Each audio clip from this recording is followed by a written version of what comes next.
Boa noite, sejam bem-vindos a mais um encontro para o estudo dos livros de Manuel Filomeno de Miranda, psicografado por Divaldo Franco. Estamos estudando o livro Nos Bastidores da Obsessão.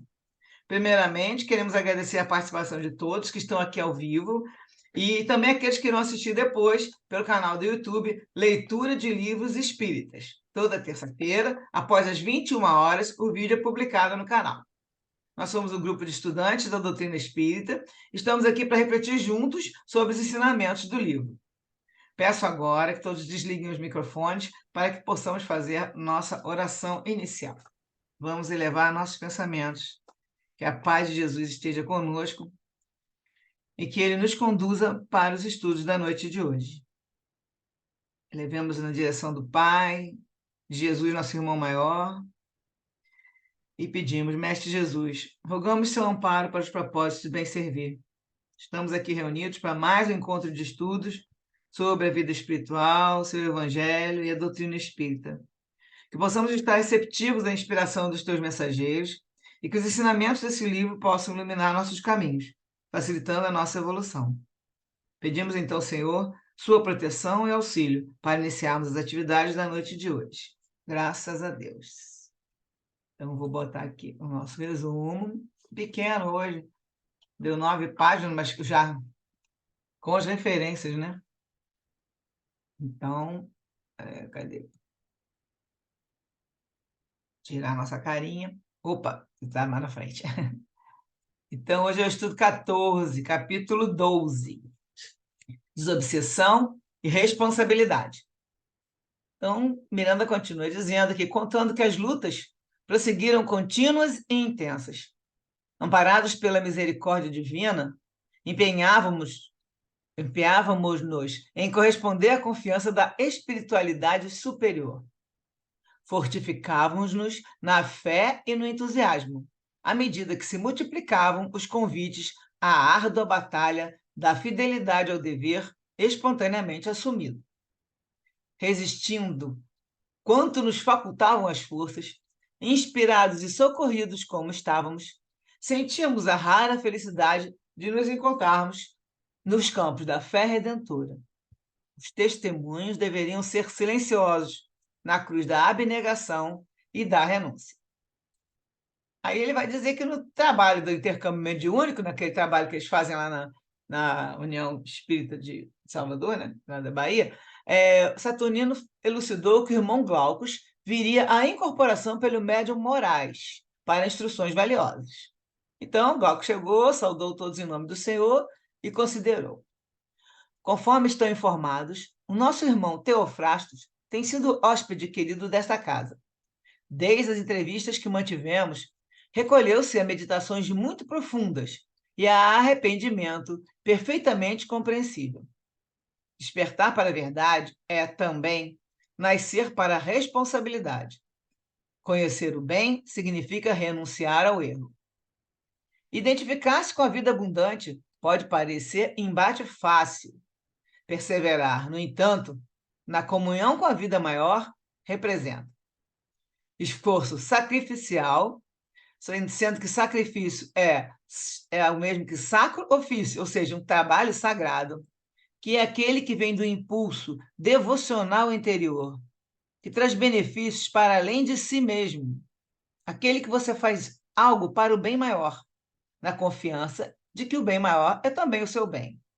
Então, você perseverar nessa comunhão pelo esforço sacrificial e pelo esforço continuado contra a aclimatação. Aqui, aclimatação significa zona de conforto, em que você, no caso, está vivendo. Então, a pessoa tem que perseverar para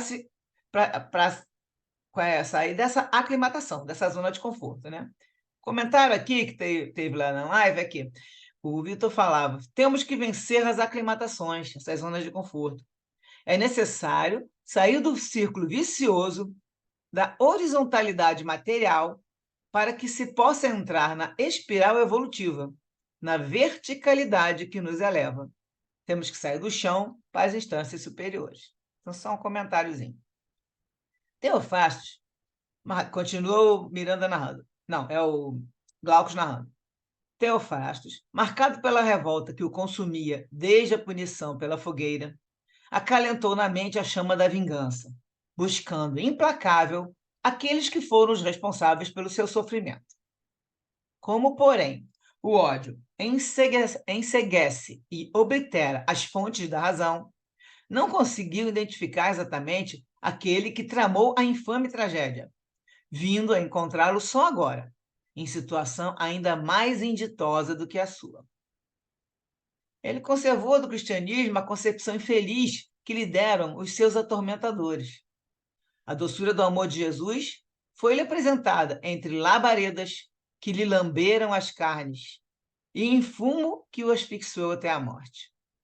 Conserva até hoje a aversão pelo nome do Cristo e pela doutrina que ele nos legou.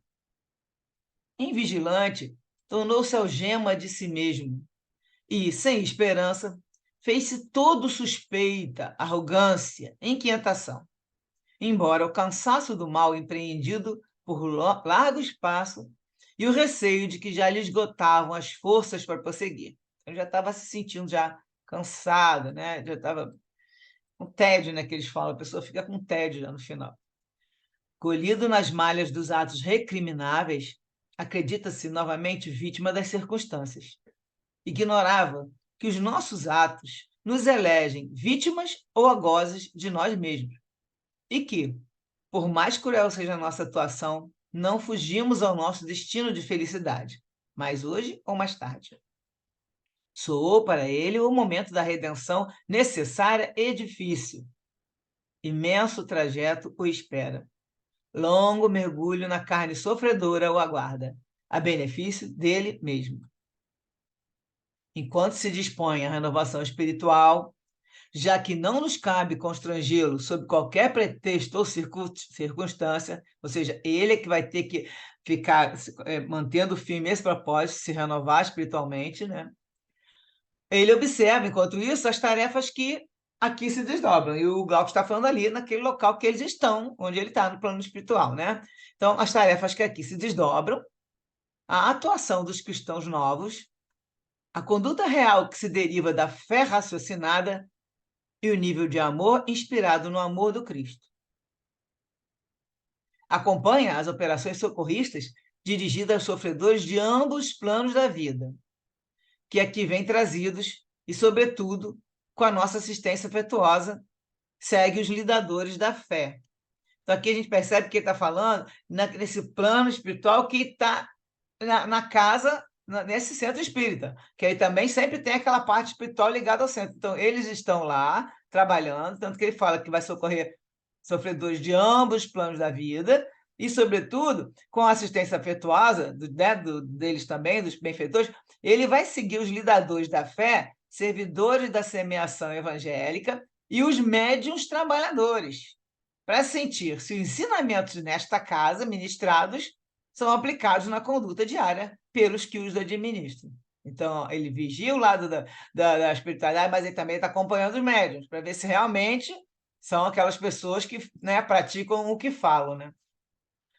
Ele verifica a forma pela qual se comportam os espíritas sob a constrição do testemunho da prova, da perturbação e da dor, confirmando pelos atos a sua identificação com Cristo. Aí o Glaucus continua. Temos-lhes ensejado o conhecimento do ministério da fraternidade, desenvolvido pelo nosso templo, de modo a facultar-lhe o conhecimento do verdadeiro cristianismo. Embora conhecedor dos objetivos do espiritismo, conhecedor das fraquezas do caráter das criaturas, ele deixou-se arrastar pelos próprios conceitos, enveredando nos meandros das suspeitas e das desconsiderações, as mais nobres florações da fé, sob qualquer designação. Vivendo a esfera imortal, de cujas realidades não podia duvidar nem fugir, acompanhando processos diários de reencarnação e desencarnação, temia ser colhido pelas teias da lei superior. Teofastos, nosso irmão, necessitado de nosso auxílio, auxílio que nos vem do alto, é também lição viva para todos. Nenhum de nós está isento de ser vítima das circunstâncias, derrapando nos abismos do desespero e da alucinação, através de cuja queda poderemos retardar em demasia o nosso progresso.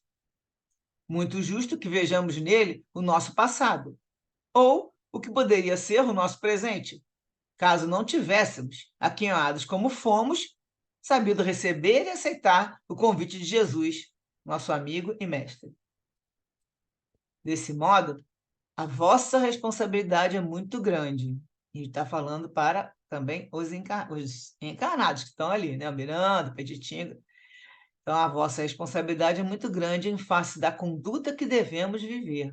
Ele fala, no texto original, ele fala a nossa e a vossa, né? Aí, no caso, eu quis frisar a vossa, mas ele fala da responsabilidade dos dois lados. De forma que a nossa mensagem lhe fale ao espírito atormentado com a excelente linguagem do amor do Cristo aplicado aos nossos atos. Então, é aquilo ali. Mostrar que você está praticando, né? O que você está falando, está agindo da forma cristã, da maneira cristã.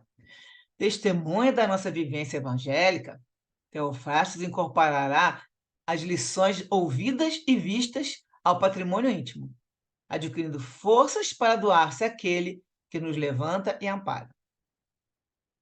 Paulo nos adverte, através da Epístola aos Hebreus, no capítulo 12, que temos ao redor de nós tão grande número de testemunhas. Sem dúvida, temos testemunhas ao redor de nós, e são muitas, em número superior ao que se pensa. Estas, que são os homens que, do mundo espiritual, acompanham o que pensamos, dizemos e fazemos. Em todo problema de desobsessão, há que considerar o espírito sofredor que provoca o sofrimento e levar em conta os recursos éticos do doutrinador, ao lado da sua conduta espírita, isto é, sua responsabilidade moral. Conduta e responsabilidade são essenciais na tarefa de doutrinar, porquanto a instrução que não se faz acompanhar do exemplo não possui a tônica da verdade. Então, aí eles chamaram lá também a atenção do título do capítulo, que é desobsessão e responsabilidade. Então, é a conduta nossa e essa responsabilidade que vai modificar e vai ajudar no processo da desobsessão. A palavra esclarece e o exemplo arrasta. Aí o Vitor contou uma história que ele estava na fila de um banco e estava lá aguardando uma fila grande e tinha um senhor que ficava atrás dele, um senhor idoso, e ficava com uma pasta toda hora cutucando ele. À medida que a fila andava um pouquinho, ele cutucava o Vitor, que é um que fazem lá a live sobre o livro, né? E ficava empurrando ele com a pasta. Aí ele foi, tinha hora que subia aquela vontade de reclamar, mas ele andava um pouquinho para frente e ia, continuava se mexendo. Aí o que aconteceu? Ele vai chegar no caixa, a atendente fala para ele: olha, eu assisti uma palestra do senhor, recentemente, que ela tinha falado, sobre a paciência, e eu lhe dou os parabéns, pois o senhor não reclamou com o idoso, porque esse idoso ele causa problema para todo mundo aqui no banco. Então, aí você vê como é que realmente ele foi se segurando, né? Que ele deu vontade de falar, mas ele pensou, né? Refletiu e não reagiu, ele passava para frente. E ela deu os parabéns. Aí é aquela história que fala, o pessoal vê bem o seu exemplo, né? Você vai lá dar uma palestra, depois você tem que mostrar um exemplo do que você falou. Bom, aí as possibilidades, não, sem dúvida, o mérito do próprio obsidiado, as possibilidades que se lhe podem oferecer com o retorno da saúde, no sentido de libertar-se da obsessão, constituem também pontos favoráveis para desatar o enfermo das amarras com um delito passado, de cuja cobrança o desencarnado se faz infeliz intermediário. Então, a pessoa também tem que se mobilizar. O obsidiado ele tem que ter o mérito de se esforçar. Né? Todavia, nas atuais realizações dos templos espíritas, a densa população dos ali residentes do lado de cá acompanha a lealdade do ensino quando, incorporado ou não ao modus vivendi ou modus operandi dos médiuns, dos doutrinadores, dos diretores das casas. Então, também que tem essa população que reside no centro espírita, que a gente sabe, né? Eles trabalham no centro e ficam ali, dando aquela assistência aos benfeitores que estão sempre presentes naquela condução do centro espírita. É o que a gente chama de dirigente espiritual. Ele fica do lado de lá e o dirigente aqui encarnado vai recebendo as inspirações, né? Palavras belas e conceitos elevados são de fácil aquisição em muitos lugares. A excelência, porém, de uma ideia, de uma convicção, da religião, se constata pelo número daqueles que foram modificados, que se transformaram e que se deram à sua realidade. Em todo o processo de desobsessão, não podemos desconsiderar o concurso do tempo, que nos exige alta dosagem de paciência e perseverança. Então, eles sempre comentaram muito ali. O processo de obsessão ele não é rápido, ele não termina em uma reunião. Muito raro você conseguir conversar, falar com o espírito em uma obsessão como essa, que já tem muitos e muitos anos, isso não termina assim, né? A maioria leva mais um tempo, inclusive, para que o espírito lá possa, ou o algoz, no caso, depois possa tomar consciência. Tanto que está o Teofrasto ali vivenciando, apesar que ele era uma pessoa que já estava, né, desde de 1500, estava séculos agindo assim, mas ele está ali tendo que vivenciar aquela experiência para conseguir mesmo tomar assim, fé que aquilo ali é a realidade e mudar o modo de pensar. Então, aqueles que se propõem a ajudar no processo de obsessão, que é o que está falando, né, compreendem a necessidade de criar condições para o propósito. Assim, portanto, assumem, consciente ou inconscientemente, significativa responsabilidade espiritual com aqueles que se perturbam reciprocamente nos compromissos infelizes a que se jugulam. Logo surgem os primeiros resultados favoráveis da saúde, os lidadores do socorro não podem nem devem deixar à mercê da insegurança e da distonia psíquica em reequilíbrio aqueles que antes estavam esmagados pelas forças da perturbação, a obsessão que eu coloquei para lembrar que tipo de perturbação é essa, né? Então, impõe-se-nos ajudá-los com carinhos de pais ou mestres, ministrando-lhes demoradas lições de fé e instrução contínua para a manutenção dos requisitos básicos da saúde interior, a fim de que lhes não ocorra uma reincidência mais danosa e mais grave do que a anterior. Nós comentamos isso no capítulo anterior, né, que a gente estava falando exatamente sobre isso, quando a pessoa vai, agora já estou passando bem, já estou bem, agora eu saio, não vou mais para o centro, não preciso mais ir. Ele está aqui reforçando a mesma ideia, que a pessoa vai, agora já tô aqui, como ele coloca aqui em cima, já estou bem de saúde, então já posso parar de ir, e não é essa a ideia, né? Ainda mais você, quando mais a gente que vai se desligando dessa vibração aí daqui a pouco cai em vigilância novamente. Então, algumas das entidades, no caso, essas que estão desencarnadas, afastadas dos seus comensais, nem sempre se esclarecem de imediato, foi o que eu falei, ou se conformam com a situação nova, continuam acompanhando suas antigas vítimas e aguardando a oportunidade. Então, muitos não saem de perto. Por outro lado, diversos desencarnados responsáveis por obsessões soezes prosseguem requerendo carinhosa assistência, até que se lhes firme os propósitos superiores e sintonizem com o auxílio dos seus mentores, que é o caso do Teofrasto, né? Que está ali requerendo carinhosa assistência. Qualquer tarefa de desobsessão, portanto, representa nobre e elevada responsabilidade para todos que nelas se envolvem, requerendo conhecimento doutrinário seguro e vivência evangélica. E aí, agora o Miranda que vai comentar, né? Compreendíamos e confirmávamos que, sem dúvida, o Espiritismo é lição imortalista e que as nossas responsabilidades são verdadeiramente muito grandes. Longe nos encontrávamos de perceber as implicações transcendentais do ensino espírita no dia a dia da nossa jornada à frente dos irmãos desencarnados. E para a gente dar a pausa aqui, eu só vou fazer alguns comentários só para a gente relembrar, que é que ele fala aqui também, que quando o espírito chega à dimensão espiritual e toma consciência daquilo que ele fez, ele se sente impulsionado a fazer a reparação dos danos. No capítulo 10 anterior, não, no capítulo 10, que foi antes desse, agora nós estamos até no 12, nós vimos que os benfeitores estavam dando base de sustentação ao programa reencarnatório dos três espíritos. A Henriette aceitou receber os dois espíritos como filhos. Os três terão que aprender a amar.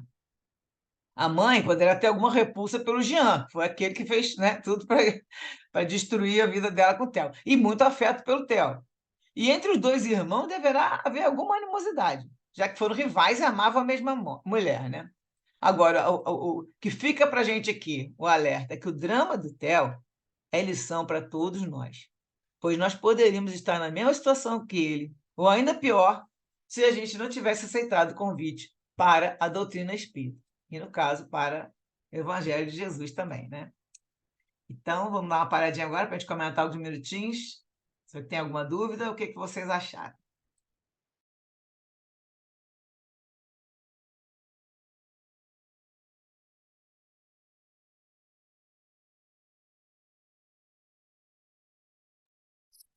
Oi, Su. Boa noite. Boa noite. É, assim, eu fico pensando, né? A gente se faz uma comparação, a gente se coloca nessa história e se vê nessas histórias, né? É muito forte esses alertas são muito fortes, né? Porque a gente, que bom que a gente tem acesso a esse tipo de informação, porque aí a gente tem condições, né, de avaliar a nossa situação, fazer a comparação e melhorar, né? Instrumentos não faltam para que a gente melhore, né? E que a gente entenda que a hora é agora, não é depois, na próxima encarnação, sei lá, depois estou com preguiça, não dá, não. A gente vai ter que fazer essa mudança mesmo. Então, nossa, como é difícil, gente, como é difícil. Mas, assim, eu fico impressionada, né, que o Miranda, ele fala para gente, né? Ele fala, a doutrina espírita fala para gente, já vem alertando a gente, né, que a gente precisa fazer a nossa mudança moral, que não dá para ficar só vivendo a, a existência material, porque ela é transitória. Se a gente não entender isso, quando a gente for para o mundo espiritual, a gente vai em frangalhos, vai virar um farrapo, porque a gente não vai ter condições de entender, né, que as coisas. A gente mudou a gente fez uma transição de plano, do plano material, porque o material é muito forte também, né? A sedução da matéria ela é muito grande e a gente não tem uma instrução assim como esses livros nos mostram, não tem ali na televisão. Você liga a televisão, você vai escutar uma mensagem positiva, uma mensagem elevada, é, da doutrina espírita, você não vê. Então, você só vê coisas materiais, coisas que te mantêm enraizado na vida material, né? Aí você acaba até esquecendo, né? Quem não tem uma religião definida, que não tem uma questão espiritual buscada, né? Enfim, você acaba vivendo aquela coisa material ali e não sai daquilo. Quando você se dá conta, já passou, sua vida já passou, você já está idoso e deixou passar várias oportunidades de aprendizado, né? Fez as coisas com egoísmo, com vaidade, aí o tempo passou e você jogou fora a tua encarnação. Então, olha como é importante, né, as instruções, e nós temos isso a nosso dispor. Não está assim gritando, né? Porque as trevas também não querem, né? Que a gente tenha acesso, que o povo tenha acesso a esse esclarecimento, porque isso aí é a iluminação das consciências, né? Enfim, eu estou assim arrebatada por essa experiência, né? Então, é, é isso aí. Deixar os colegas falarem, porque eu falo pra caramba, né? Agora a Denise levantou a mão. Fala, Denise. Eu acho, eu acho importante quando a gente convive com essas dificuldades dentro da nossa própria casa, né? É aquela coisa do filho que vai ser bom, outro que vai ser difícil, né? A convivência dos dois. Aí eu fico assim, meu Deus, como a minha mãe foi. Nós éramos sete, todo mundo com muito gênio, né? E aí você imagina, e a mamãe conseguia com tudo isso ainda sentar e contar histórias para a gente, para fazer com que a gente percebesse as diferenças e as desigualdades. Queria que todo mundo fosse igual, todo mundo fosse criado no bem. E mesmo assim, ainda teve muitas, nós tivemos muitas dificuldades. Meu irmão mais velho casou 4 vezes, entendeu? E aí, tudo isso a gente fica percebendo quando a gente começa a estudar isso, começa a ver essas informações que a gente precisa receber, né? Precisa receber. E as dificuldades, às vezes, de conviver com as esposas. Porque com o irmão até era mais fácil, porque você tinha mais intimidade e tudo mais. Mas com as esposas eram meio complicadas, né? As E cunhadas. com as esposas do irmão, as cunhadas. E aí, uma com a outra também, fazer com que percebessem que a atriz que se conviver e todo mundo, né? E com os filhos também, né? Porque de cada ano teve filhos, eram criados de maneira diferente. E quando você começa a estudar a espiritualidade, é que você consegue perceber o porquê disso, né? Dessa encarnação, o aproveitamento. E aí eu converso com esses meus sobrinhos, né? Que muitas vezes eu falo, hein? Você é teu irmão. É meu irmão, não tem a menor convivência com ele, mas tem que ter, né? Tem que prestar atenção. Tem que... E como é difícil isso com o Sul, né? E até com os primos, né? Porque um tem mais afinidade do que o outro, até com o primo é muito complicado. E a espiritualidade nos ajuda a entender e a tentar melhorar o relacionamento disso tudo. Até como a Carlinha falou, temos que aproveitar porque ainda estamos aqui, né? A hora é essa, a gente não pode deixar para depois, né? A hora é essa. Então, se é entre a gente que conhece, sabe, de todos esses programas, a gente também reage do mesmo Pois é, jeito que coisa. Imagina as pessoas que não têm esse conhecimento, porque desconhecem totalmente, tu né? vê que aqui a gente sabe, ele coloca o espiritismo, eles são imortalistas e nossas responsabilidades são muito grandes. E o Miranda fala aqui que ele, naquela época, né, que ele estava, esse é o primeiro livro dele, contando essas histórias, ele fala: longe nos encontrávamos de perceber as implicações transcendentais do ensino espírita no dia a dia da nossa jornada. Quer dizer, ele coloca ali que ele não tinha nem noção do que estava, né, envolvido com isso tudo, e que quantidade de responsabilidade, né? Porque ele fazendo parte desse grupo de doutrinador, ali no caso de reunião de desobsessão.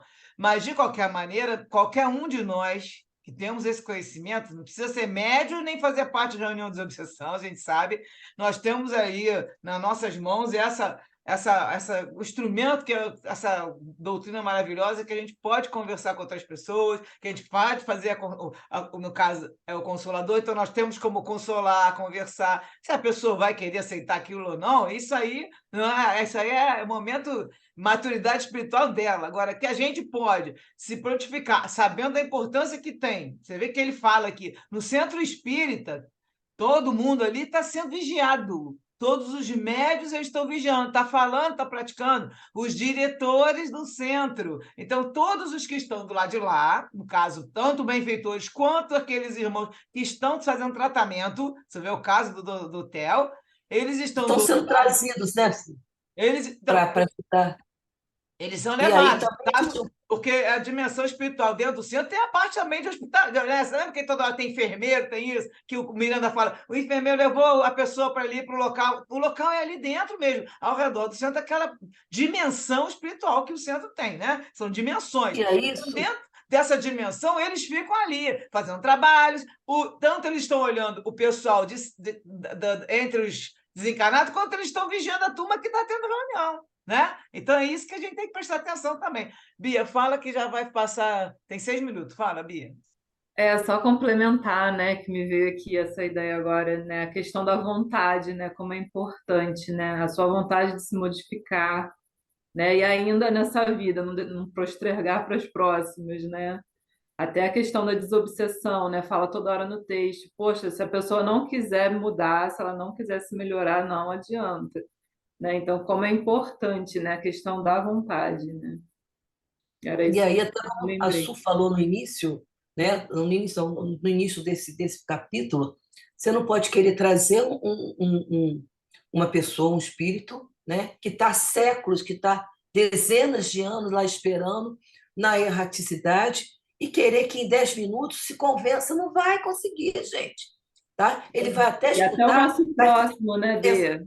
Como é tá? difícil mudar as pessoas. Se a pessoa não quiser Lógico. mudar, não tem como. E imagina um espírito que está há muito tempo Ninguém. ali, errando, com raiva, com zanga, né? Mas a pessoa, o que ele escuta já é alguma coisa, vai fazer com que ele... Você lembra que nos livros, nos outros livros que falam de Santa Isabel jogando a rede?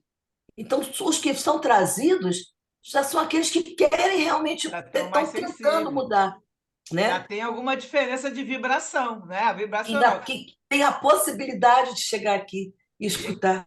no comecinho do capítulo, que a Bia está dizendo, então, para ele, o Teofrasto, o Glauco está falando, enquanto o Glauco se dispõe à renovação espiritual, aí ele bota a observação, já que não nos cabe constrangê-lo sobre qualquer De pretexto ou jeito nenhum. circunstância. Então, eles não vão constranger ele nunca. Se ele chegasse no momento e falar, não quero, eu não estou afim, sabe? Eu acho que agora já deu, deixa para lá e vou embora, ele poderia ir. Eles não iam brigar ele. Lógico que eles iam tentar convencê-lo, como eles foram, com aquele amor todo, com o Glaucus, com a sua força hipnótica que ele tem. O Glaucus é a parte que, lembra, ele estava trabalhando com essa força que o Teofrasto também tem. Que ele fala, que o senhor conhece, ali era um embate, teve um capítulo, não sei se vocês lembram, que parecia que os raios um contra o outro, eles estavam descrevendo exatamente isso, que era um contra o outro ali, tanto o Glaucus com a hipnose para o lado dele e o Teofrasto para o lado do Glaucus. Só que e o Saturnino, que é um benfeitor espiritual, então juntou a parte do amor e a parte das técnicas, você vê que eles trabalham tudo em conjunto. Não é só um que vai chegar lá e pronto, vou irradiar minha luz e está tudo resolvido. Não é. Nós tivemos alguns capítulos que a gente já leu, já dos outros livros, que chegava, né? Já chegou uma vez, não sei se você lembra, Francisco de Assis chegou e não conseguiu convencer o espírito. Acho que vocês lembram disso. E quem foi convencer ele foi o amor que fez, a mãe veio conversar com ele aí junto, com aquela vibração que estava irradiada por Francisco de Assis, aí conseguiram convencer aquele espírito também que já estava há anos preso no ódio. Então, assim, depende da vibração. É o caso, ele já estava cansado, com tédio, quem sempre coloca isso, já tá desgastado. Aí vão abrindo brechas, porque também eles chegam quando eles veem, como você falou, tem a rede, mas eles têm como modo de ver o ambiente espiritual do espírito. Então, se eles já estão vendo que o espírito já não está com aquilo tão forte, já está abrindo umas brechas para, no caso, eles conseguirem fazer alguma ação qualquer, eles vão tentar. Então, foi o caso dele, que eles conseguiram atingir pela Henriette e estão levando adiante. Mas eles deixam bem claro que se o Teofrasto não quiser, eles não vão. Não, você tem que ficar, agora tu já está aqui, você vai ficar. Não é assim que funciona. Mas, Tem pela muito tempo que história. pergunta, né? Quem me trouxe, né? E aí, se você Suzane, fala que foi uma pessoa amiga, que foi uma pessoa querida, uma pessoa que te ama, né? E aí eles já ficam curiosos para saber quem me Pois é. ama, né? Estou nesse lugar tão Deixa a horrível, Regina tão... falar, que falta só 2 minutinhos. Fala, não, Regina. é rapidinho, não é Não, pode que, falar. mas eu vou voltar um pouco com a Carlinha, o que ela falou Fala. da materialidade, da força da matéria sobre nós. Nós ainda não temos dentro de nós a consciência de que nós somos um espírito que ocupa um corpo, e não um corpo que tem um espírito. Então, essa identidade não nos pertence ainda, nós somos meio infantis ainda nessa parte, né? Então, me lembrei por conta do que a Carlinha estava descrevendo, a força da matéria em cima de nós. Ela nos domina, às vezes, de uma maneira que a gente nem percebe, né? Quer dizer, fugiu um pouco, já estava em outro caminho, mas eu queria registrar isso, que eu acho interessante, de nós forçarmos esse pensamento, de nós colocarmos aquilo como uma semente para germinar. Nós somos um espírito num corpo, e não um corpo que tem um espírito, né? Só isso, assim, desculpa que assim, Não, me meter perfeito. Também foi. na saidinha. Exatamente, a gente tem que estar sempre vigiando isso mesmo, porque a gente vai. Você falou, a gente não se toca com essa hora que a gente. Como a Carla estava colocando, nós não lembramos que nós somos espíritos. Já brinquei que muitas vezes nos outros livros que você até estava no grupo, eu botei, vamos passar a botar o Não. bilhetinho no espelho do banheiro, Ah, é? na geladeira. Você é espírito, eu sou um espírito, eu sou espírito, tudo quanto é lugar para a gente lembrar que Isso a gente é um é espírito. dificílimo você ver isso. É como Exatamente, orar, vigiar e orar, os bons exatamente. pensamentos. Isso aí é um exercício que é Vai muito acabar a sala, difícil. gente. Eu botei lá o link Tá. da próxima sala, tá bom? É muito difícil isso, é muito difícil. Realmente são coisas Realmente. que a gente Mas tem a que gente vai exercitar. conseguir. Nós vamos Vai chegar lá. tentar, sim, um Vamos dia. trocar de sala. Até Vai já. dar.